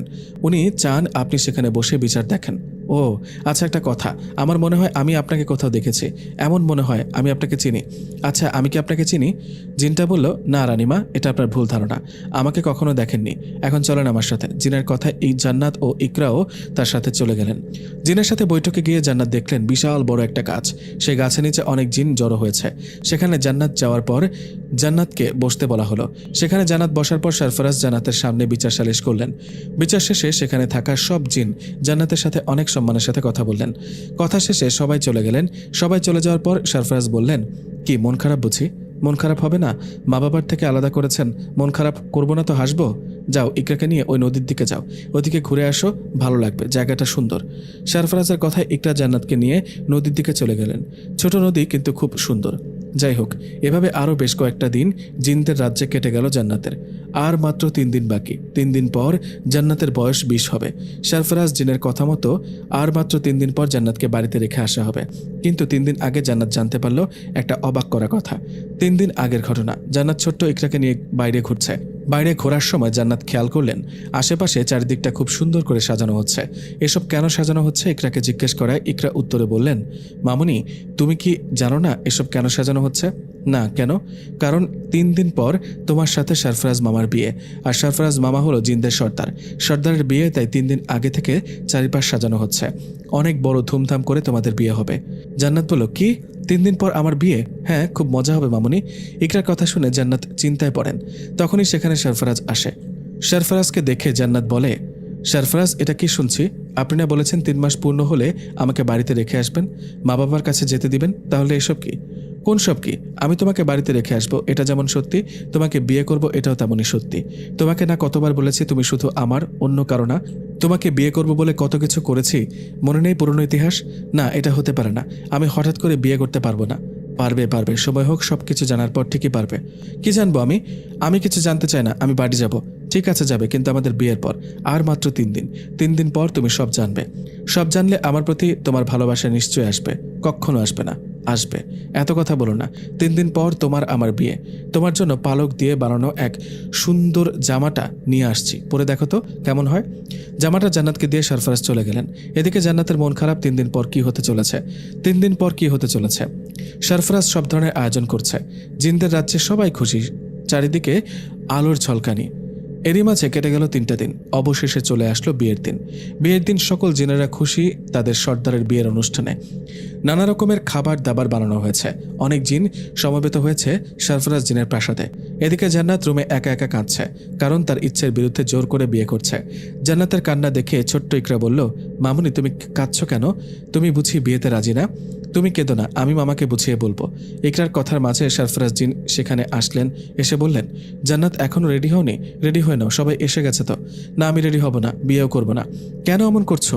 নাও, রেডি হয়ে নাও। আমাকে জোর করে বিয়ে করছেন, এতে কি হবে? এতে কি আমার মন পাবেন? মন না পেলেও তোমাকে তো পাবো, আমাকেও পাবেন না। আজ আমাকে বিয়ে করলে আমি নিজে নিজেকে মেরে ফেলবো। আমি মরে গেলে কিভাবে বিয়ে করবেন? কিভাবে আমি আপনার বউ হব? জান্নাত চুপ করো। না, চুপ করবো না, আমি বিয়ে করব না, আপনার বউ হব না। তুমি এমনিতে আমার বউ, অনেক আগে থেকেই তুমি আমার বউ। কি? আমার কথা শুনছো? তুমি আগে থেকে আমার বউ। সরফরাজ কথাটা বলে রেগে মুখ ঘুরিয়ে উল্টো দিকে ঘুরে দাঁড়িয়ে রইলেন। এদিকে সরফরাজ মুখে কথাটা জান্নাত অবাক হয়ে জিজ্ঞেস করলেন, সরফরাজ কি বলছেন এসব? জান্নাত, আজ তোমার কাছে কিছু লুকাবো না, সব বলবো আজকে তোমাকে। জান্নাত, তোমার দাদা একজন কবিরাজ ছিলেন, এটা কি জানো? হ্যাঁ, বাবার মুখে শুনেছি। সরফরাজ বলল, তোমার দাদা কবিরাজ ছিলেন, সেই সুবাদে আমার দাদার সাথে কোনো না কোনোভাবে তোমার দাদার বন্ধুত্ব হয়। জিনের সাথে মানুষের বন্ধুত্ব। আমার দাদাও তোমার দাদা বন্ধু হয়। আমি দাদার সাথে মাঝে মধ্যে তোমাদের বাড়িতে যেতাম। জান্নাত, তোমার হয়তো মনে নেই ছোটবেলায় তুমি আর আমি দুজনে খেলার সাথে ছিলাম। জান্নাত, ছোটবেলায় তুমি এই জিনদের রাজ্যে অনেকবার আসছো, তোমার হয়তো মনে নেই। কেন মনে নেই একটু পর জানতে পারবা। জান্নাত, তোমার সাথে সবসময় খেলা করতাম, ঘোরাফেরা করতাম। তোমার আর আমার এমন বন্ধুত্ব দেখে তোমার দাদা ও আমার দাদা ঠিক করেন তুমি বড় হলে তোমার আমার বিয়ে হবে। এভাবে কাটতে থাকে দিন। কেটে যায় কয়েকটা বছর। জান্নাত, জানি বললে বিশ্বাস করবে না। তুমি যখন বড় হলে, তোমার বয়স যখন 17, তখন তোমার আমার বিয়ে হয়। কথা এখানে শেষ নয়। তোমার আমার শুধু বিয়ে হয়নি, তোমার আমার একটা সন্তান আছে। জানো সেই সন্তানটাকে? সেটা আর কেউ না, তোমার পাশে যে দাঁড়িয়ে আছে ইকরা। ইকরা তোমার আমার সন্তান। ও আমার ভাগ্নি নয়, ইকরা তোমার আমার মেয়ে। জান্নাত, তুমি আমার বিবাহিত বউ। এই যে আজকে এত আয়োজনটা, এটা বিয়ের জন্য না, এটা এমনিতে আয়োজন করে সবাইকে খাওয়াচ্ছি, কারণ আমি সকল জিনের সর্দার। সরফরাজের মুখে এসব কথা শুনে জান্নাত পাথরের মতো দাঁড়িয়ে রইলেন। এদিকে ছোট্ট ইকরা জান্নাতের পাশে এসে জান্নাতকে স্পর্শ করতেই জান্নাত চমকে উঠে সরফরাজকে উদ্দেশ্য করে বললেন, সরফরাজ, এসব আমি কি শুনলাম? তুমি যদি আমার বর হবা, ইকরা যদি আমাদের সন্তান হবে, তাহলে আমি এসব জানি না কেন? আমি তো তোমাকে বা ইকরাকে কাউকে আগে থেকে চিনি না।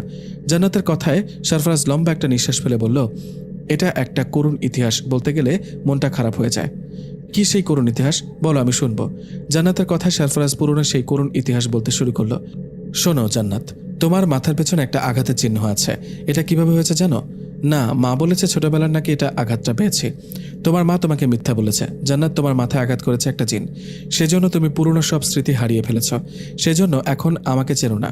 আমি তোমার বর, ইকরা তোমারই মেয়ে, এসব জানো না। কিন্তু আমাকে কেন জিন আঘাত করতে যাবে? আমি কি দোষ করেছি? তোমার দোষ, তুমি আমার বউ ছিলে তাই। জান্নাত, শুনতে চেয়েছিলে না পুরনো করুণ ইতিহাস? শোনো, আমাদের এই জিনদের রাজ্যে জিন আছে 1 থেকে 1.5 লাখ। এই 1-1.5 লাখ জিনের সর্দার ছিলেন আমার দাদা। আমাদের এই জিনদের রাজ্যটা ছিল একটা পরিবারের মতো। জান্নাত, তোমরা তো মানুষ, তাই জিনদের বিষয়ে তেমন কিছু জানো না। আমাদের জিন অনেক গোত্র আছে, নানা শ্রেণীর জিন আছে, নানা ধর্মের জিন আছে। একদিন কোনো কারণে অন্য এক পিশাচ জিনদের রাজ্যের সাথে আমাদের রাজ্যের জিনদের যুদ্ধ শুরু হয়। সেই যুদ্ধে আমরা জয়লাভ করেছি ঠিকই, কিন্তু অনেক জিনদের হারিয়েছি। এই যুদ্ধে অনেক জিন মারা গেছে, অনেকে আবার আহত হয়েছে। সে যুদ্ধে আমি শুধু আমাদের রাজ্যের অন্য জিনদের হারাইনি, হারিয়েছে আমার পরিবারের অনেককে। সে যুদ্ধে আমার দাদা, যিনি এই রাজ্যের সর্দার ছিলেন, তিনি মারা যান। আরও মারা যান আমার মা ও বাবা। জান্নাত, আমি সবাইকে হারিয়েছি। ভাগ্য ভালো, ওই পিশাচ জিনগুলো তোমার উপরেও আক্রমণ করেছিল, কিন্তু তুমি মরনি। তোমার মাথায় আঘাত পাওয়ার কারণে তুমি সব স্মৃতি হারিয়ে ফেলেছ। জান্নাত, তুমি আহত হবার পর তোমাকে আমি তোমার বাড়িতে রেখে আসি। তুমি এভাবে আহত হবার পর তোমার মা বাবা আমার ওপর রেগে আছে। ওনারা আর জিন জাতিকে দেখতে পারেন না, সেই জন্য তোমার মা বাবা তোমাকে অন্য কোথাও বিয়ে দিতে চান। এখন তুমি বলো, আমার বউকে আমি অন্য কারোর সাথে কিভাবে বিয়ে দিতে দিই? তাই তোমার যেন বিয়ে না হয় সেজন্য অনেক কাহিনী করেছে। জান্নাত, তোমার 20 বছর পূর্ণ হবার জন্য আমার এখানে নিয়ে আসিনি, ওটা বাহানা ছিল মাত্র। আমি তোমাকে এখানে 3 মাসের কথা বলে নিয়ে আসছি। কেন জানো? আমি ভাবছি আমার প্রাসাদ আর জিনদের রাজ্যে ঘুরে দেখলে তোমার স্মৃতি ফিরে আসবে, সব মনে পড়ে যাবে। কিন্তু তোমার কিছুই মনে পড়ল না। আফসোস, তোমার সাথে সংসার করেও এখন তোমার চোখের আমি অচেনা। এই কথাটা বলে সরফরাজ কান্না করতে লাগলো। এদিকে সরফরাজের মুখে এসব করুণ ইতিহাস শুনে জান্নাত নিজেকে ধরে রাখতে না পেরে জ্ঞান হারিয়ে ফেললেন। জান্নাত কতক্ষণ জ্ঞান হারিয়েছিলেন ও জানে না। ওর যখন জ্ঞান ফিরল তখন সে দেখলেন ইকরা তার পাশে বসে আছে। ইকরাকে দেখে বুকে জড়িয়ে কান্না করতে লাগলো। নিজের মেয়ে অথচ নিজে চেনে না। এরকম পরিস্থিতিতে সেখানে সরফরাজ আসলেন। সরফরাজ এসে জান্নাতকে বললেন, জান্নাত, রেডি হও, তোমাকে বাড়িতে রেখে আসবো। তুমি আমার বউ, আমার মনে তোমার জন্য ফিলিংস হয়, ভালোবাসা ও মায়া কাজ করে, কিন্তু আমার জন্য তোমার মনে কোনো ফিলিংস নেই, না আছে কোনো মায়া না ভালোবাসা। আমি এতদিনে বুঝে গেছি। তোমাকে এতদিন আমার রাজ্যে জোরপূর্বক আটকে রাখার জন্য দুঃখিত, আমাকে মাফ করে দিও। সরফরাজ দুঃখ প্রকাশ করলেন দুঃখের সাথে। এদিকে জিনদের রাজ্যের অনেক জিন সেখানে উপস্থিত ছিলেন। অনেক জিন জান্নাতকে উদ্দেশ্য করে বললেন, রানীমা, সরফরাজ সর্দার সব ঠিক বলেছে। আপনি সর্দারের বউ, আমাদের রানীমা। আপনি মনে করুন সব স্মৃতি ফিরে আসবে। আপনি সর্দার ও আপনার মেয়ে ইকরাকে ছেড়ে যাবেন না। সবার কথা শুনে সরফরাজ বললেন, কেউ কিছু বলো না, জোর করে ভালোবাসা হয় না। আমি জান্নাতকে এখনই রেখে আসবো। কিন্তু আমি আজ যাব না, জান্নাত বলল। আমি এখানে কিছুদিন থাকতে চাই। এদিকে জান্নাতের কথায় সরফরাজ কোনো কথা শুনলেন না। সরফরাজ সামনে এগিয়ে এসে জান্নাতের কপালে হাত রাখতে জান্নাতের আর কিচ্ছু মনে নেই। জান্নাতে যখন হুঁশ ফিরে আসে তখন সে দেখেন সে তার রুমের পাশে ওর মা বাবা বসে আছে। নিজেকে বাড়িতে দেখে জান্নাত উঠে বসলেন। এদিকে জান্নাতকে দেখে ওর মা বললেন, মা, তুই আসছিস? আমরা কত চিন্তা ছিলাম। ওই সরফরাজ জিন তোর কোনো ক্ষতি করেনি তো? মা, আমার মাথায় এটা কিসের আঘাতের চিহ্ন তুমি বলেছিলা? তোকে বলেছিলাম না ছোটবেলায় তুই আঘাত পেয়েছিলে, ওইটা ওই চিহ্ন। মিথ্যা বলো না মা, অনেক মিথ্যা বলেছ। আর না, সত্যি করে বলো। সত্যি বলছি জান্নাত। মা, সরফরাজ আসলে কে? জান্নাতের মুখে সরফরাজকে কথাটা শুনে ওর মা বাবা একজন আরেকজনের দিকে তাকিয়ে বলল, সরফরাজ কে আবার? ও একটা খারাপ দুষ্ট জিন। এছাড়া কি ওর কোনো পরিচয় নেই? না, আর কি পরিচয় থাকবে? জান্নাত, হঠাৎ কি হয়েছে তোর? তুই কি সব বানিয়ে বলছিস? বাবা, তুমি তো বলো সরফরাজ আসলে কে? ও আমাকে অন্য কারোর সাথে বিয়ে হতে দেয় না কেন? ও একটা খারাপ জিন, তোকে পছন্দ করে হয়তো তাই। বাহ, দুজনে খুব সুন্দর করে বানিয়ে কথা বলতে পারো, তাই না? আমি সব কিছু জেনে গেছি মা। তুই কি জেনে গেছিস? হ্যাঁ, আমি জেনে গেছি আমার একটা অতীত ছিল। আমি জেনে গেছি সরফরাজ আমার বর। জান্নাতের মুখে এসব কথা শুনে ওর মা বাবা দুজনে অবাক হয়ে লম্বা একটা নিঃশ্বাস ফেলে বললেন, ও, তাহলে তুই সব জেনে গেছিস? জেনে গেছিস, ভালো কথা। সব কিছু ভুলে যা। হ্যাঁ জান্নাত, তোর স্মৃতি হারিয়ে গেছে, সব কিছু ভুলে গেছিস। আমরা চাই এভাবে সব ভুলে যাক। তোর অতীত ভুল ছিল। জিন জাতি কখনো ভালো হয় না, ওরা অন্য জাতি। সরফরাজ সাথে তোর বিয়ে দিয়েছে তোর দাদা। আমরা শুরুতে রাজি না হলেও পরে রাজি হয়েছি, কিন্তু রাজি হয়ে কি পেলাম? তোকে আহত অবস্থায় অল্পের জন্য তুই বেঁচে গেছিস। আমরা চাই না সরফরাজ জিনের সাথে তোর কোনো সম্পর্ক থাক। বাবা বলল, হ্যাঁ মা, আমাদের কথা শোন। আমরা তোকে কিছুদিনের মধ্যে বিয়ে দিয়ে দেব, তুই ভালো থাকবি। মা বলল, জান্নাত, আমরা তোর মা বাবা তোর ভালো চাই। সরফরাজ তোকে উল্টো পাল্টা কি বুঝিয়েছে জানি না। তুই তোর অতীত যেভাবে ভুলে গেছিস সেভাবে ভুলে থাক। জান্নাত বলল, মা বাবা তোমরা দয়া করে চুপ করো, আমাকে একটু একা থাকতে দাও প্লিজ। জান্নাত, মা চুপ, কোনো কথা শুনতে চায় না, দয়া করে একা থাকতে দাও। জান্নাতের কথায় ওর মা বাবা চলে গেলেন। ওরা চলে যাবার পর জান্নাত মনে মনে ভাবলেন, তাহলে সরফরাজ যা বলেছে সব সত্যি। সরফরাজ তাহলে ওর বর ছিল, ইকরা সত্যি ওর মেয়ে। এসব ভাবতে ভাবতে চোখ বেয়ে পড়তে লাগলো পানি। জান্নাত কি করবে? পুরনো সংসারে ফিরে যাবে নাকি মা বাবার কথা মতো নতুন কাউকে বিয়ে করবে? যাই হোক, এভাবে চিন্তায় চিন্তায় কেটে গেল 2টা দিন। 2 দিন পর এক রাতে জান্নাত শুয়েছিলেন, ঘুম আসছে না। হঠাৎ জান্নাত শুনতে পেলেন ইকরা তার রুমে তাকে ডাকছে। ইকরার ডাক শুনে জান্নাত তাড়াহুড়ো করে উঠে রুমের লাইট দিয়ে দেখলেন ইকরা রুমে দাঁড়িয়ে আছে। ইকরাকে দেখতে ও বলল, মা, মা তুমি আসছো? এই বলে ইকরাকে বুকে জড়িয়ে ধরলেন। বুকে জড়িয়ে জান্নাত বললেন, মা তুমি আসছো? কে কে আসছো মা? একাই আসছি, বাবা আসতে দিতে চায় না। তোমাকে দেখতে অনেক মন চাচ্ছিল, তাই বাবা অনুরোধ করায় বাবা এখানে আসতে দিতে রাজি হলো। খুব ভালো করেছো মা, তুমি আমার সাথে থাকবে, আমাকে ছেড়ে কোথাও যাবে না বলো। জান্নাতের কথার মাঝে হঠাৎ করে দরজায় ঠকঠক আওয়াজ করতে লাগলো জান্নাতের মা বাবা। এদিকে দরজায় আওয়াজ পেয়ে ছোট্ট ইকরা সেখান থেকে বাতাসে মিলিয়ে গেলেন। ইকরা চলে যাওয়ায় জান্নাত কান্না করতে করতে দরজা খুলে দিলেন। দরজা খুলতে জান্নাতের মা বাবা বলল, জান্নাত কে আসছিল তোর সাথে কথা বলতে? তুই কার সাথে কথা বললি? জান্নাতের মা বাবার কথায় জান্নাত বলল, মা বাবা, আমার মেয়ে আসছিল, ওই ছোট্ট ইকরা ও আমার মেয়ে। মেয়ের মুখে এসব কথা শুনে জান্নাতের মা বাবা একে অপরের দিকে তাকিয়ে বললেন, ইকরা তোর মেয়ে? হ্যাঁ বাবা, ইকরা আমার মেয়ে। জান্নাত, মানলাম ইকরা তোর মেয়ে, ও তোর কাছে কেন আসছিল? আমার মেয়ে আমার কাছে আসবে না? তোমরা রুমে না আসলে ইকরা চলে যেত না। মা বলল, দেখ তোর মনের অবস্থা ভালো না, এখন এসব নিয়ে ভাবিস না। তোকে কত করে বুঝালাম সরফরাজও ইকরার কথা ভুলে যা, ওটা তোর ভুল অতীত ছিল। ভুল অতীত হতে পারে, কিন্তু সরফরাজ তো ভুল না। মা, আমি কি করব কিছুই বুঝতে পারছি না, এভাবে চলতে থাকলে আমি মারা যাব। জান্নাতের বাবা বলল, দেখ মা, নিজেকে এত প্রেশার দিস না। আমি বলি কি, তুই তো নানার বাড়িতে গিয়ে কয়দিন থেকে আয়, এতে মনটা একটু ভালো হতে পারে। না বাবা, আমি এখন কোথাও যাব না, তোমরা চলে যাও, আমি ঘুমাবো। জান্নাতের মা বলল, ঠিক আছে তাই কর, ঘুমালে শরীরটা একটু ভালো লাগবে। এই কথাটা বলে জান্নাতের মা বাবা চলে গেলেন। ওরা চলে যাওয়ার পর জান্নাত কিছুক্ষণ পর ঘুমিয়ে পড়লেন। ঘুমিয়ে পড়ার কিছুক্ষণ পর ইকরার ডাকে জান্নাতের ঘুম ভেঙে যায়। ইকরা ডাকছে, মা, ও মা ওঠো। এদিকে ইকরার ডাকে জান্নাত চোখ মেলে ইকরাকে বলেন, ইকরা মা তুমি? আমি কোথায়? এটা কোন জায়গা? আমাদের জিনের রাজ্যে নিয়ে আসছি তোমাকে। তোমার বাড়িতে তোমার মা বাবা, আমার নানা নানি এসে ঝামেলা করে, ওনারা তখন আসছিল বলে আমি তোমার কাছ থেকে চলে আসছি। এখন তোমাকে জিনদের রাজ্যে নিয়ে আসছি, এখানে ওনারা আসতে পারবে না। ভালো করেছো মা, আসো আমার বুকে আসো। এই বলে ইকরাকে বুকে নিয়ে জান্নাত বলল, আচ্ছা ইকরা, একটা কথা বলো তো, তুমি কি আগে থেকে জানতে আমি তোমার মা? না মা, বাবা আমাকে কখনো বলেনি। বাবা বলতো ফুপি আমার মা, আমি ফুপিকে মা বলে জানতাম। কিন্তু সেদিন বাবা তোমাকে সবকিছু খুলে বলার পর জানলাম তুমি আমার মা। আমি তো এটাও জানতাম না সরফরাজ আমার বাবা, আমি ওনাকে মামা বলে জানতাম। ও আচ্ছা মা, আমাকে যে এখানে নিয়ে আসছো তোমার বাবা জানলে রাগ করবে না? উনি কি জানেন? না, বাবা জানে না, আর জানতেও পারবে না। বাবা তোমাকে আমাকে খুঁজেই পাবে না। জান্নাত বলল, হ্যাঁ ঠিকই বলেছ, খুঁজে পাবে না। একবার পেছনে ফিরে দেখো। জান্নাতের কথা ইকরা পেছন ফিরে তাকিয়ে বললেন, বাবা তুমি? ইকরা, ওকে এখানে নিয়ে আসছো কেন? তুমি তোমার মাকে দেখতে চেয়েছিলে, আমি অনুমতি দিয়েছি তাই বলে এখানে নিয়ে আসবা? জান্নাত বলল, সরফরাজ ও বুঝতে পারেনি। বুঝো না, ছোট মানুষ, ওকে কিছু বলো না। জান্নাত, চলো তোমাকে বাড়িতে রেখে আসি। না, এখন যাব না, আমি এখানে কিছুক্ষণ থাকি, আমার মেয়ের কাছে একটু থাকতে দাও। একটা তোমার মেয়ে, আমি তোমার বর, কিন্তু আমাদের জন্য তোমার কোনো ফিলিংস নেই, কারণ তুমি স্মৃতিহারা একটা মেয়ে। তোমার মা বাবা চিন্তা করবে, চলো তোমাকে বাড়িতে রেখে আসি। জান্নাত বলল, সরফরাজ মা বাবা বলেছে আমাকে বিয়ে দিয়ে দেবে কিছুদিনের মধ্যে। হ্যাঁ, বিয়ে দিলে বিয়ে করবা, তুমি তো বিয়ে করতে চাও। না, করতে চাই না। তাহলে কি আমার সাথে সংসার করবে? তাও করব না।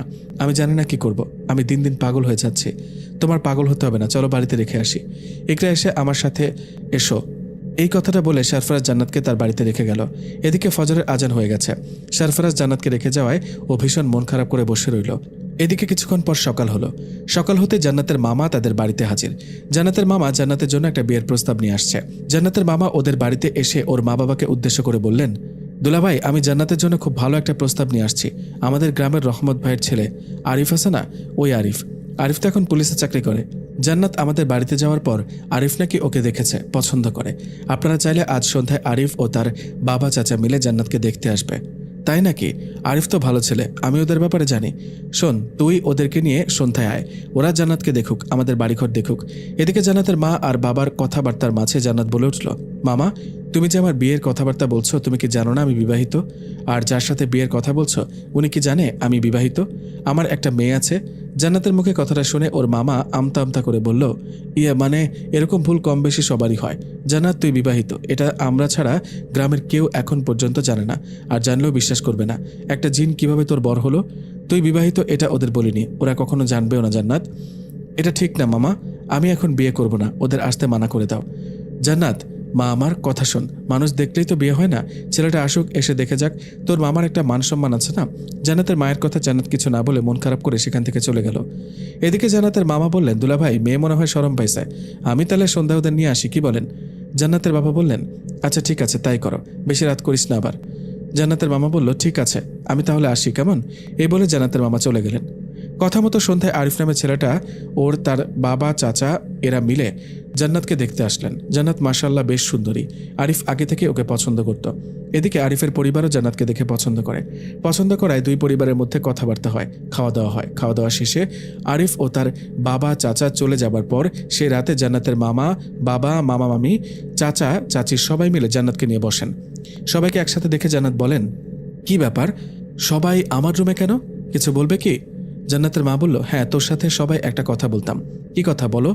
জান্নাত, দেখ, আমরা সবাই এখানে তোর খুব কাছের মানুষ, আমরা সবাই মিলে আরিফের সাথে তোর বিয়ে দিতে চাই। কি মামা, আমি না বললাম বিয়ে করব না? জান্নাতের বাবা বলল, জান্নাত, তুই কি সারা জীবন এভাবে থাকবি? আমরা তোর মা বাবা, আমাদের কি তোকে নিয়ে চিন্তা হয় না? এভাবে আর কতদিন? আজ এখন তোকে একটা কথা বলতে হবে। তুই কি আমাদের ভালোবাসিস? আমাদের কথা শুনবি নাকি না? বাবা, আমি তোমার কথার অবাধ্য কখনো হইনি, এটা ভালো করে জানো। জেনে শুনে এরকম কথা কেন বলো? তাই যদি হয় তাহলে আমরা সবাই মিলে যা ডিসিশন নিব এটাই হবে।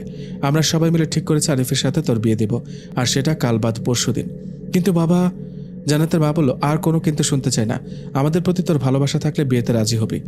জান্নাতের মামা বলল, দুলাভাই তাহলে আমি ওদের কনফার্ম করে দেই, বলে দেই কাল বাদে পরশু বিয়ে। কি বলেন সবাই? জান্নাতের মামার কথায় পরিবারের সবাই মত দিলেন। এদিকে জান্নাতের কোনো কথা না শুনে ওর বিয়ে ঠিক করা হলো। বিয়ে ঠিকঠাক করে সবাই যে যার মতো চলে গেলেন। সবাই চলে যাবার পর জান্নাত রুমে একা একা কান্না করতে লাগলেন। গভীর রাত, জান্নাতের ঘুম আসছে না। একা একা শুয়ে কান্না করে চলেছে। হঠাৎ ওর কাছে ইকরা আসে। শুধু ইকরা না, সারফরাজও আসে। সারফরাজও ইকরাকে দেখে জান্নাত বলল, সারফরাজ তুমি আসছো? কান্না করছো কেন? মা বাবা আমার বিয়ে ঠিক করেছে, কাল বাদ পরশু আমার বিয়ে। তুমি কিছু একটা করো। বিয়ে কার? বিয়ে তোমার। আমি আর কতবার আটকাবো? জান্নাত, আমি হেরে গেছি তোমার কাছে। আমাকে বা আমার মেয়ের প্রতি তোমার কোনো ভালোবাসা থাকলে তুমি বিয়েতে রাজি হতে না। সেটা না। চুপ করো, আর একটা কথা বলবা না। ভালো থাকো, মুক্ত করে দিলাম তোমাকে। এবার তো খুশি? ইকরা মা চলো। জান্নাত বলল, ইকরাকে নিয়ে যেও না প্লিজ, আমার মনের অবস্থা ভালো না। ওকে আমার কাছে 2-1 দিন রাখো, পরে না হয় নিয়ে যেও। জান্নাতের কথা সারফরাজ কিছু না বলে মন খারাপ করে ইকরাকে রেখে চলে গেল। এভাবে কেটে গেল সেই রাতও পরের দিনটা। জান্নাত দোটানায় পড়ে আছে। সে কি করবে? অতীতের সংসারে ফিরে যাবে নাকি পরিবারের কথায় আরিফকে বিয়ে করবে? এসব চিন্তায় চিন্তায় চলে গেল সময়। চলে আসলো বিয়ের দিন। বিয়ের দিন বউ সেজে বসে আছে জান্নাত। কিছুক্ষণ পর বিয়ে। বাড়িতে জান্নাতের মা বাবা, চাচা চাচি, মামা মামি সবাই আছে। একটু পরে বিয়ে। হঠাৎ সারফরাজ সেখানে আসলেন। সারফরাজকে দেখে জান্নাতের বাবা ও মামা বলে উঠলেন, সারফরাজ তুমি কেন আসছো? দেখো, আগে অনেকবার জান্নাতের বিয়ে ভেঙে দিয়েছ, দয়া করে আর এসব করো না। জান্নাতের মামা বলল, সারফরাজ আজকে কোনো ঝামেলা করো না। ঝামেলা করলে তোমারই ক্ষতি হবে। তুমি যদি আজ কিছু করো তাহলে আমরা তোমার মেয়ে ইকরাকে ছাড়বো না। ইকরা আমাদের হাতে বন্দি, আর খুব বড় একজন কবিরাজ ও রেডি করে রেখেছে। আজ কোনো ঝামেলা করো না, যাও চলে যাও। কবিরাজ না? কবিরাজ নিয়ে আসছেন? এই বলে সারফরাজ হাত ইশারা করতেই শূন্য থেকে সেই কবিরাজ ধাম করে নিচে পড়লেন। কবিরাজকে দেখে মনে হলো শূন্যতে তুলে কেউ সজোরে আছাড় মারল। কবিরাজকে আছাড় মেরে সারফরাজ বলল, এসব কবিরাজ দিয়ে আমাকে আটকাতে পারবেন ভাবছেন? আমার শক্তি সম্পর্কে আপনারা কিছুই জানেন না। 1 লাখ জিনদের সর্দার আমি চাইলে এই মুহূর্তে আপনাদের গ্রামকে ধুলোয় মিশিয়ে দিতে পারি, কিন্তু আমি সেটা করব না। আমার মা বাবা আমাকে ক্ষমতার অপব্যবহার করতে শেখায়নি। এই বলে সারফরাজ আস্তে আস্তে জান্নাতের দিকে এগিয়ে গেল। এগিয়ে গিয়ে কান্না ভরা চোখে জান্নাতকে বলল, আজ তোমার বিয়ে। আজ থেকে হয়তো তুমি অন্য কারো হবে। জানো, খুব কষ্ট হচ্ছে নিজের বউকে অন্য কারো হতে দেখে। তুমি আমার সাথে সংসার করছো, তোমাকে কিভাবে ভুলবো বলতে পারো? যাই হোক, অনেক কষ্ট দিয়েছি তোমাকে, পারলে মাফ করো। আমি জিনজাতি, এটাই আমার অপরাধ, তাই না? আপনারা সবাই আমাকে মাফ করবেন, আর কখনো আপনাদের মাঝে আসবো না। এই কথাটা বলে কান্না করতে করতে সারফরাজ মেয়ে ইকরাকে নিয়ে সেখান থেকে চলে আসতে যাবেন। ঠিক তখনই জান্নাত বললেন, দাঁড়াও সারফরাজ, যেও না। তোমার বউকে নিয়ে যাও, তোমার মেয়ের মাকে নিয়ে যাও, আমাকে ছেড়ে যেও না। জান্নাতের কথায় সারফরাজ থেমে গেলেন। এদিকে জান্নাতের মুখে এসব কথা শুনে ওর মা বাবা অবাক হয়ে বললেন, জান্নাত কি বলছিস এসব? বাবা, বিশ্বাস করো, আমি আমার পুরনো কোনো স্মৃতি মনে করতে পারছি না, কিন্তু সারফরাজ আর আমার মেয়ের ভালোবাসে আমি মুগ্ধ। আমি সারফরাজের সংসারে ফিরে যেতে চাই। বাবা, তোমার পায়ে পড়ি, আমাকে আর বাধা দিও না। বাবা, আমি তোমার কথার অবাধ্য কখনো হইনি, কিন্তু এভাবে আমাকে বর আর বাচ্চার কাছ থেকে আলাদা করো না, দয়া করো। এই বলে জান্নাত হাউমাউ করে কান্না করতে লাগলেন। জান্নাতের কান্নায় সবার মন গলে গেল। সবাই হার মেনে নিলেন জান্নাত ও সারফরাজের ভালোবাসার কাছে। জান্নাতের মামা বললেন, জান্নাত মা, আমরা তোর আর সারফরাজের ভালোবাসার কাছে হেরে গেলাম। আমি এখনই আরিফের বাবার কাছে গিয়ে মাফ চাচ্ছি। তোর আর আরিফের বিয়ে ভেঙে দিচ্ছি। তুই যা, তোর পুরনো সংসারে ফিরে যা। জান্নাতের বাবা বললেন, হ্যাঁ মা, আমরা তোকে জোর করে অন্য কোথাও বিয়ে দিতে চাইছি, এজন্য মাফ চাচ্ছি। তুই সারফরাজের কাছে ফিরে যা। জান্নাতের মা বলল, দোয়া করি সবসময় ভালো থাক। সবাই জান্নাত ও সারফরাজকে মেনে নিয়েছে। খুশিতে জান্নাত ও সারফরাজের চোখে পানি। সবাই মেনে নেওয়ায় সারফরাজ সবার কাছে বিদায় নিয়ে জান্নাতকে নিয়ে জিনের রাজ্যে আসে। জিনের রাজ্যে এসে নদীর পাড়ে একটা গাছের নিচে বসে সারফরাজ বলে, জান্নাত, তোমাকে ফিরে পাবো সত্যি ভাবিনি, তাই এখন তো ফিরে পেয়েছ, এখন তো খুশি?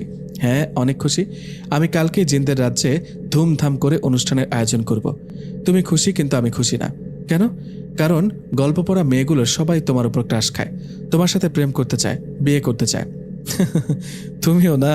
আচ্ছা, সবার কাছ থেকে বিদায় নাও। জান্নাত বলল, সবাই অনেক ভালো থাকবেন, আসসালামু আলাইকুম। সারফরাজ বলল, সবসময় ভালো থাকবেন, আসসালামু আলাইকুম। এভাবে আনন্দের মাঝে শেষ হয়ে গেল জান্নাত ও সারফরাজের কাহিনী। গল্পটা কেমন লেগেছে অবশ্যই কমেন্ট করে জানাবেন।